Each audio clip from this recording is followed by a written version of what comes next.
Hey, what's going on, everybody? Welcome back. It's Travis here with JT Wealth, and happy 4th of July. Independence Day and celebrating America's freedom is one of my favorite things to do. But since this is a finance channel, I wanted to touch on a topic that is close to as freeing as humanly possible in the finance realm, and that is knowing you are debt free. So if you noticed a couple days ago, I did a video on why people are so broke. What's causing them to be in so much debt? Well, today I'm going to bring you guys the 10 steps you can take to get debt free as soon as possible. So let's get into it.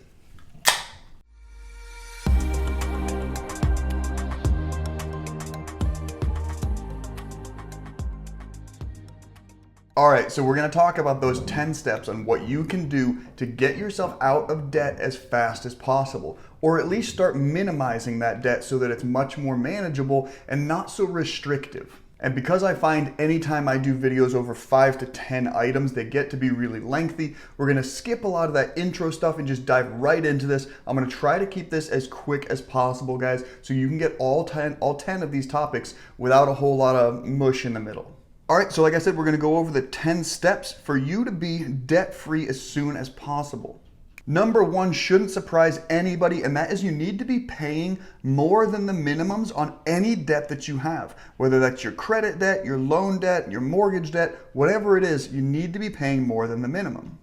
Let's use this graph for an example. It's the horror of paying just monthly minimums. Now, if you had a $5,000 credit card balance, you can see in the blue line how much paying minimum payments would end up costing you in the long term and how long it would take you to actually pay that off. Whereas if you paid double the minimums, that orange part of the graph, that's how long you would pay off that $5,000 credit card balance for so much faster, right? It would take 13 months to be rid of that debt. Now, in the time you will pay in that 13 months about $416 in interest, but if you only paid the minimum payment every month, it would take 109 months to pay off your debt, and you would pay $1,854.48 in interest. Now, not only will doing this help you pay them off faster, you'll pay less in interest, but then you'll be able to take the money you've been spending on that bill and snowball it into the next debt that you're gonna have, and we'll talk about that more in a little bit. But let's get on to number two.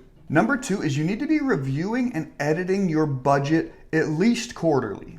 And yes, this assumes you have a budget, so if you don't already, you need to get one, but this will help you determine whether or not you're wasting money, and there's a good chance you are. So having a budget will help you figure out where you can save money by not wasting it and help you pay off that debt quicker. You'll be able to track your spending and then kind of see exactly where you are in an honest evaluation of your financial situation, and then cut out your spending and apply it towards paying down your debts. And you'd be surprised at how fast you can pay off your debt when you start applying a little bit more income to it every month.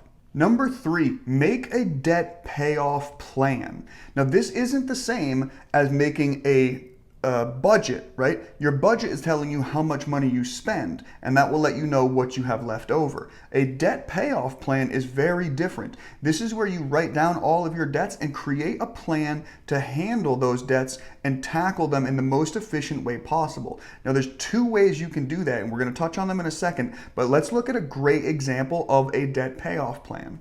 So here's an example of somebody with 4 debts. Now, in debt 1, they're paying $200 a month. When that bill's gone, they move that $200 over to debt 2.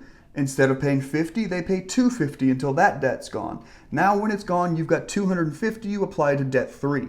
Instead of paying $150, you're paying $400. And then the same rules apply. When that debt's gone, you take that $400 and move it to your last debt, debt 4. Instead of paying $250, you're paying $650, okay? So that debt is obviously going to be gone way faster than you would have expected. And sooner or later, you are debt free. Now, the two payment methods that you can use to handle your debt are the debt snowball and the debt avalanche method. Let's look at what those are briefly.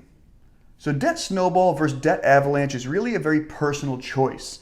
And as you can see in the graph, the debt snowball starts from the top. Okay, and by that I mean you take your smallest debt, it's easier to pay off, and you attack that first. This is good and convenient for people who want to see a little bit of progress early on, okay? So if you're the type of person that wants to see you're paying off debts quickly, you might want to start with a debt snowball. You work on the small ones, and then you just snowball that into the medium debt and then into the large debt. Now, a debt avalanche does it backwards. You start at the bottom with the biggest, largest debt you have, and you pay that down. But the benefit here is once you've paid off the largest debt you have, you're now moving the largest amount of money or the largest monthly income that you spent into the medium debt, which will pay it down twice as fast, and then into the small debt, paying that down way faster. So they both have a benefit here. It just depends on what your personal mentality is like and whether or not you want to see it happening faster, but in reality it's kind of slower, or you're a little bit more patient and you can take the time to pay off that heavy debt first before tackling those smaller debts. 4 on our list, consider a 0% APR balance transfer. So if you've got multiple credit cards or even just one credit card and you're doing halfway decent, you probably still have an 18% interest rate or higher on that credit card debt, which means making those monthly payments at the minimum is going to take a long time to pay them off. A lot of times you can consider taking the debt you have in that card, transferring it to a new credit card that has a 0% APR balance, usually for the first 12 months, okay? But you only want to do this if you know you can pay off that debt in that 12-month period, which now allows you to pay off that debt with no interest at all. So this is a fantastic option for people with what we'll say a minimum to kind of a medium amount of debt that knows that they have the extra income through their new budget plan to pay this off quickly. Number 5, we're halfway there, guys, personal loan consolidation.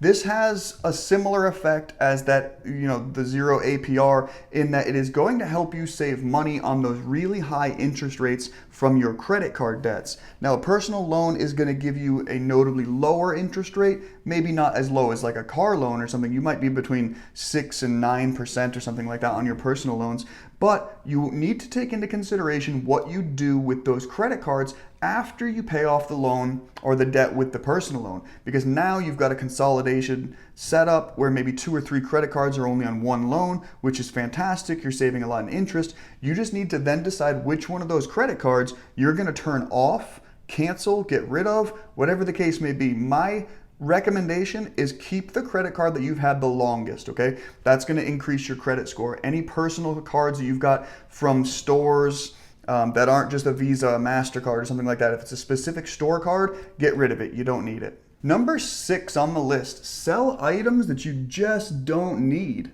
Now, as far as where you can do this, guys, you can sell stuff on Amazon, eBay, Bonanza, the local sales like Craigslist or Facebook Marketplace, anything like that. If you've got clothing that you're looking to get rid of, you can sell it on Poshmark, Ruby Lane. Maybe you've got stuff that you created, you can sell that on Etsy. Okay, there's just so many places you could be selling all that extra clutter around your house that you know you're not going to use. Now, once you sell the items, you take the money and you funnel it into your debt. Don't go buying other silly things with the money you made from your sales.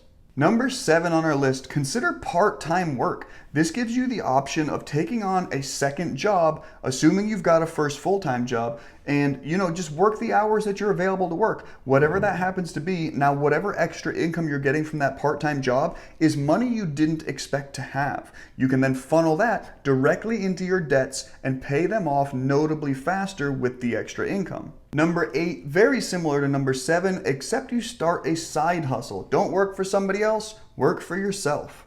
Now, there's multiple ways you can approach this, but let's look at 10 really quick side hustle ideas that I found that you could make at least an extra $1,000 a month on, depending on how much time you put into them. We're gonna go through these quickly, but again, for the 10 ideas, you could start a drop shipping business.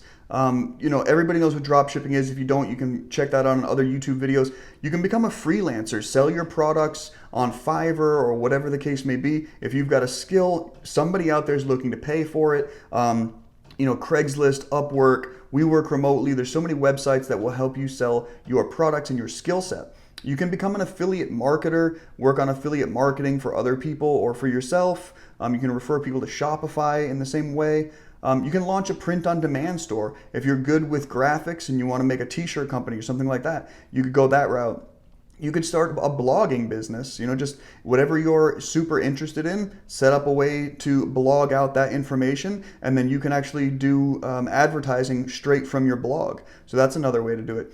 You can sell information products, okay? Selling information products, it might just be perfect for you. It just requires some research. You invest your time, get your marketing skills up there, and then just work with companies to, just kind of monetize their content.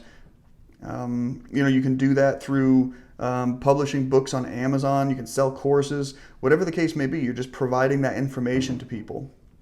You can become an Instagram influencer. If that's your thing, go ahead. Instagram is a great source of side hustle income. So is YouTube. Here we are watching a YouTube video. I'm doing this. This is my side hustle.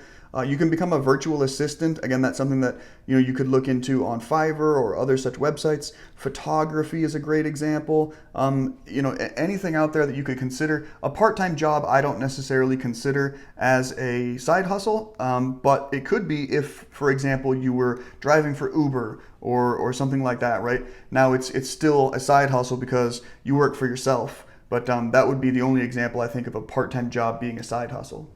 Number 9, windfalls have to go to your debt. So whatever that windfall might be, if it's your tax return, if it's a bonus from work, you win the lottery for whatever reason, God forbid family gets sick and passes and you end up with an inheritance or something to that effect, all of these need to be considered a blessing in disguise so that you can pay off your debt and reach your financial freedom faster, okay? Don't utilize it to go out and spoil yourself and then you just end up in the same situation you've been in this whole time. Number 10 on the list, last but not least, you need to be tracking your progress. All right, guys, you need to have a debt payoff plan, a debt payoff program, whatever you want to call it, a way for you to track how you are handling your debt and then how you are watching it be paid off little by little, faster and faster, so that you can get excited about the progress you're making. So those are the 10 ways to pay down your debt faster and reach financial freedom as soon as possible, guys. So hopefully you found some value in today's ideas. Please remember, take the ones that you like, look further into them, do your own research, understand how these different ideas are going to benefit you, and then apply them to your budget immediately. This is the way for you guys to go ahead and take the knowledge that you're getting from your personal research, apply it to your financial situation so that you can be in the best financial situation possible. All right, thank you so much for checking me out today. I hope everybody has a fantastic 4th of July weekend and has all of their fingers come tomorrow after all of your wild fireworks displays. Thanks again for joining us, and until next time, bottoms up.